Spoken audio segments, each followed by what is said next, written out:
Support for NPR and the following message come from USPS. Did you know USPS Ground Advantage service keeps your business in the know from dock to delivery and everywhere in between? Keep your business in the know at usps.com/in-the-know. Hello, hello. I'm Brittany Luce, and you're listening to It's Been a Minute from NPR, a show about what's going on in culture and why it doesn't happen by accident.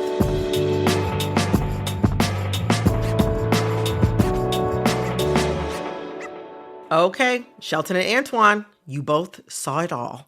The Met Gala 2025. Were you gooped? Were you gagged? How you feeling? I think we had some people really show up and explore the theme. And I think those are going to be the looks that we talk about that I say that I like the most. I think there was definitely like a safe approach, but there were definitely some like standout looks for me. So what you all listening can't see right now is that laying out in front of me are all of my notes from the Met Gala last night. Okay, it's only been like 12 hours since fashion's biggest night, and I have just been dying to talk about who had the best and worst looks of the night. Thank God, culture writer Shelton Boyd Griffith is back here with me. Hi, Shelton. Hi, thank you for having me, Brittany. And the editor-in-chief for Black Fashion Fair, Antoine Gregory. Welcome back, Antoine. Hello, thanks for having me. This is a dream team right here. Okay, I can't wait any longer. Who did it? Who was your best dressed of the night? And before you start listing off multiple people, okay, I'm going to be vicious. You can only pick one. I feel like we should be able to pick a male and a woman. That's a good one. I think that's fair. Okay, I'll allow it. I'll allow it. Antoine, though, we're going to start with you. Who wore it best and why? For me, Teyana Taylor, she absolutely killed it.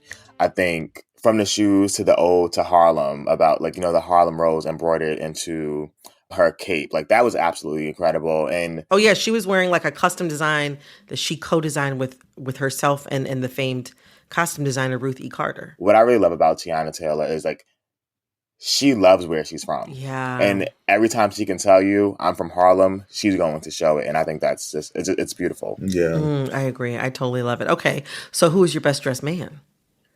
I really, really love Tyler Mitchell's look by Grace Wells Bonner.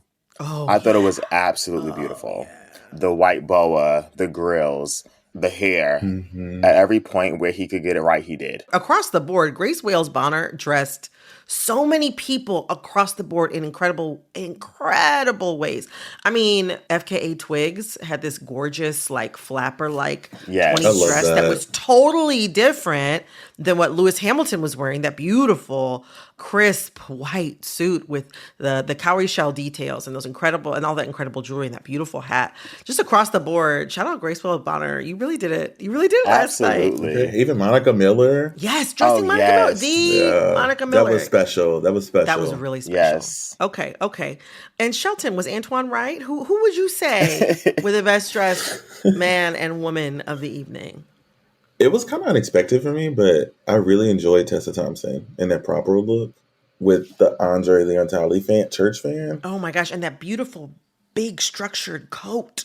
I loved it. It was such a sweet homage to him. That Sunday, high noon on Sunday kind of reference. When I thought about the ushers of the church and how they used to wear the white coats. Mm-hmm. And then, of course, the church fan, we know how much the church inspired Andre, his dress, the way he showed up in the world. And for her to pay homage in that way, incredible. Andre Leontali, for those who don't know, worked at Vogue from 1983 to 2013 and eventually became an editor-at-large for the magazine. Yeah, it was such a cute, sweet homage. I was like, oh, I love that. I loved it. The outfit felt like something that was very true to her kind of idiosyncratic style. It didn't feel like she was trying to wear an Andre Leontali costume. And then, I watched the red carpet interviews. I saw some people who were like, I'm wearing a white button down and this is a tribute to Andre Leontali. And I'm like, girl, I guess so. Anything can be. Stretching the references. We are creating narratives. If you said it, then sure. Exactly. All right. And Shelton, who was your best dressed man? Okay. So for me, Jeremy Pope in the archival, Margiela like bodice. Sourced from eBay, right? Yeah, I was like, I love that it's sustainable. I love that it's vintage, but also like that it's a subversive way to take on tailoring. It wasn't a suit. It was like, this is literally the starting point of tailoring. And to that same point, Rosalia as the mannequin. Yo. Jenny Yo. Ortega. That was like, cute. Yeah. Incredible. Oh that my was gosh. so fun. Seeing Rosalia, I mean, you describe her as a mannequin. I mean, that dress was smooth like porcelain. I don't know how she got there. I don't know how she enjoyed the evening. I don't know how she got home. I don't know how she got into the dress. But it was like a smooth, like, it was like perfectly sculpted to her body. This long white column, perfectly sculpted. There was some draping around the hips and further down the dress. But I mean, the bodice of that was like, it was the perfect mannequin. Well, you know, I did love these looks, but I'm sorry. I just gotta I have to say my piece. Oh, Lord. So my best dressed man was Guillaume Diop in Custom Valentino by Ali Santos. This outfit was so gorgeous. First of all, it was like a beautiful white pant, white shirt underneath, a yellow, like mustard yellow, like goldenrod, maybe even like goldenrod with ruby piping, gold buttons, maybe not gold buttons, but goldenrod jacket, ruby piping, double breasted, the most gorgeous coat.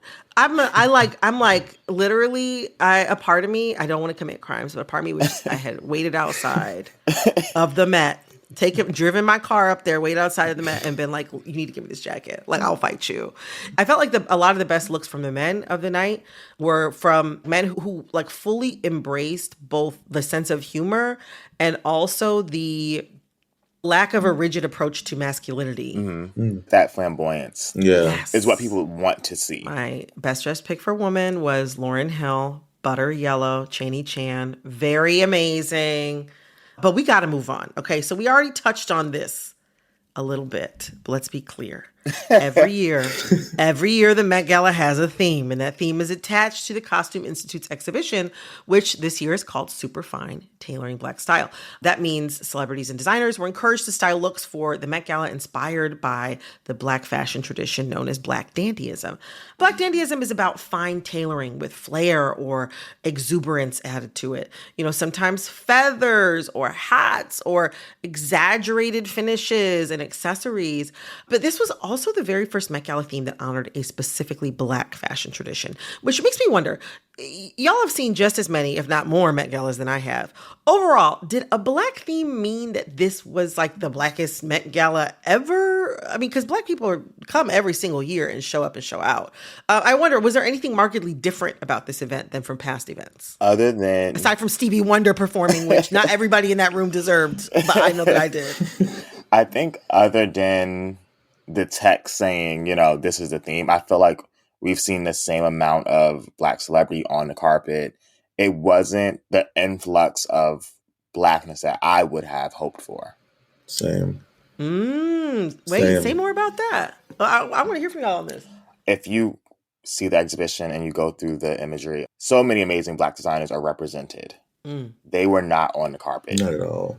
I was like keeping a tally of each. Like I was like, okay, there's Wells Bonner, there's CJR, there's Dibe, there's a Hanifa. There's still not enough. But no, they're also not physically there. Yeah. I think so often the designers themselves are there. Yeah.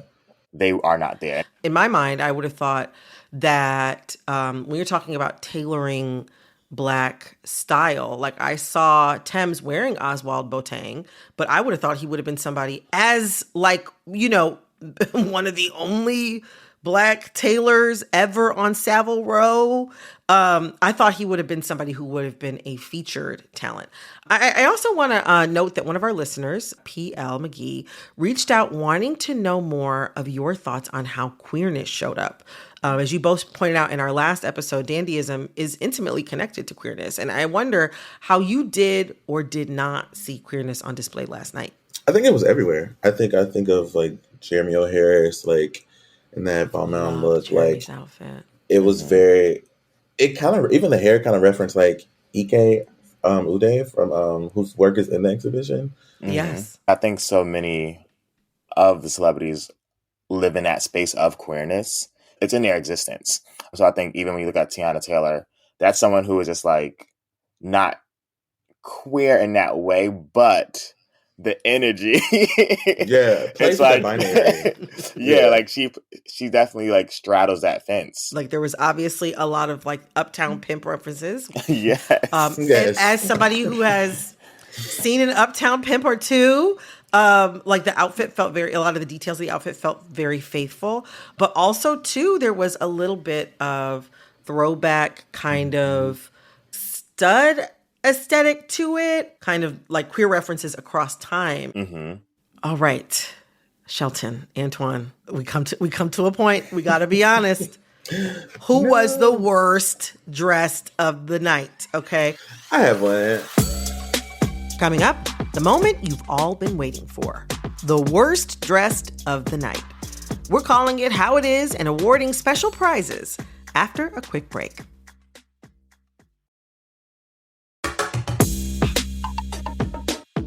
All right, Shelton, Antoine, we come to a point. We got to be honest. Who was the worst dressed of the night? Okay, I have one. It was Miley Cyrus and Aliyah. It felt so like disjointed. Like the designer said, "This is just what we do, and this is what it is." But it felt nothing connected to like the theme. It was like a nice outfit because it's Aliyah, but like it just was not on theme for me. That actually wasn't one of my worst. That was definitely my most boring list. I had definitely a separate list of people where I was like, okay, I guess you came. You showed up. What about you, Antoine? Who was your absolute worst dressed? I feel like my worst dress is less about it being a bad look, but more about me being disappointed. And for me, that's Coleman Domingo. I was not happy. I honestly expected him to turn a look. And he has so many times that he has worn looks that had he worn them to last night's event, he would have absolutely killed it. And I felt like with this one, he just kind of came too safe. It was too safe. Even when he went to the press preview, was like the Oswald suit was like, this is better than what was on the carpet. The cape, and the people like, it's a reference to Andre when he wore the blue cape. And for me, I just did not see it. I need to see the reference. The reference needs to be clear. And it was not. I was disappointed in the blue cape because I was like, at first I saw it and I was like, okay. Like, I definitely get the Othello reference. It also, even the top of like the detail of like the blue cape, the top detail was like this metallic that had all this texture. I was like, okay, this is kind of reminding me of like the costumes that like the New Orleans Mardi Gras Indians wear. I was like, okay, I kind of see this, but I was expecting to see something underneath the cape. It felt like an afterthought to me because I was expecting to see something underneath the cape that matched the cape, so it would feel like this. A big part, at least I'm from the Detroit area. A big part of Black style there is matching. We love a matchy match. Like going to Howard for the first time and realizing that not everybody would wear like matching colors head to toe. I was in shock because it's so important where I'm from. Yeah, I was expecting at least under the blue cape that I didn't expect to see this black and white suit, and I felt a little let down by the fact that there was no coordination. I also say like across the board, I felt like the cultures were like very safe, across the board. Like Pharrell was very safe. I want to talk about Pharrell right now because when I talk about my worst dress, it's actually not Pharrell, although Pharrell is responsible for my worst dress. Oh my goodness! I'm looking at my worst dress like, girl. But also, I'm really looking at Pharrell like, girl. It's Lisa Manobal. Lisa from Blackpink. La Lisa. Custom Louis Vuitton. Okay. Now, when I first saw the look, I thought, okay. It's whatever. It's kind of dry. Like, it's like an embroidered, like, sparkly, spangly blazer. And some LV tights. Why? None of the women that Pharrell dressed had on pants could wear a full pant. Yeah, that to me, I'm like, that's a tailoring issue. Because what do you mean you told Sabrina Carpenter she can't have pants for her outfit? Because she's short. She's short. What does that even mean? But the panties. I gotta talk about Lisa Manobal's panties because she said she wanted to be a tribute to Black women. Oh my goodness. Why? Okay, so the tribute, and Pharrell allowed this to happen, okay? The tribute was the faces of Black women embroidered into the panties. Why is Rosa Parks' face embroidered on your panties? Okay, what's going on? What's going on? When I saw that, I thought that was fake. I was like, oh, is this just like a Twitter edit? And I was like, oh. So, Pharrell, listen, I don't know what's going on over there. I don't know. Maybe you're not in charge of the quality control. I don't know what happened. All right, now I have a couple more imaginary trophies to give out. We have 2 categories. Y'all just shout out who you think deserves them. Category number 1. Oh my God, how did she get in that car? This is the award for the look that seemed humanly impossible. Like, how did this person get to the Met Gala? Because I don't see how they were able to sit down or fit their outfit inside of a car. I mean, that's Diana Ross for me immediately. I mean, that was like a 30-foot train. Yeah, I was like, how did that fit? How? I definitely see that. What about you, Shelton? Not necessarily because it was like massive, but I think like structurally, like how did Rihanna get with that corset? Like that pregnancy corset is amazing, actually. Like I'm obsessed. But I'm like, you sat down with that corset in your pregnant belly. That is a good point. And that hat, because that hat is actually too big to sit next to her in a car. So did the hat have its own car? I don't know. Did she have to lay the seat all the way back? I don't know. I don't know.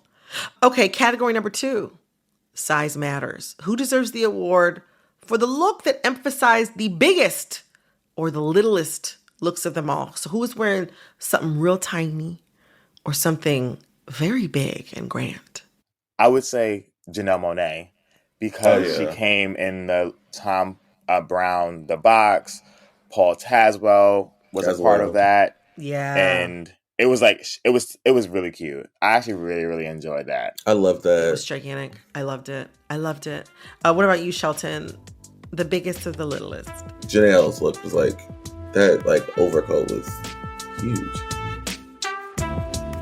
Before y'all go though, Antoine, I know yesterday you toured the Black Dandyism exhibition at the Met, and I'm curious, what from the exhibition that connects this moment in fashion all the way back to the first Black people in America, what is going to stick with you in the weeks and months ahead? I think for me, it's definitely the objects. I think I was so moved by some of the paintings of Black people who showed up in like these incredible ways that we didn't typically see. And I think we are so used to seeing images of ourselves that are not beautiful, that are not intentional. And I think for someone to have sat for a 19th century painting, there's nothing more intentional than sitting in front of a painter for hours on end to get this really incredible image of yourself, how you see yourself. So I think the objects within the exhibition are something that I'm definitely going to stick with. One of my favorite things from like the exhibition was like Frederick Douglass. They have like his hat, like his jacket, and like they had this mannequin that kind of like encompassed like his body mass. And I think sometimes you don't really see like the totality of like the person. It was like this is his presence, like this big boisterous like Black man, and like that intention of like presenting it on this like this mannequin form that looked like his body was in it. And I think also like I was talking to someone yesterday, like the ancestral like kind of like spirit and presence of like so many of those artifacts. I think that's something that's gonna like stick with me. Antoine, Shelton, thank you both so much for joining me today. No, absolutely. Thanks for having us. Thank you for having us again. That was culture writer Shelton Boyd-Griffith and the editor-in-chief of Black Fashion Fair, Antoine Gregory. And please, please, please let me know your favorite looks of the night in the comments on this episode. I am dying to hear what you all think too. This episode of It's Been a Minute was produced by Alexis Williams, Liam McBain, Corey Bridges. This episode was edited by Nina Patak. Our supervising producer is Barton Girdwood. Our executive producer is Verilyn Williams. Our VP of programming is Yolanda Sanguini. All right, that's all for this episode of It's Been a Minute from NPR. I'm Brittany Luce. Talk soon.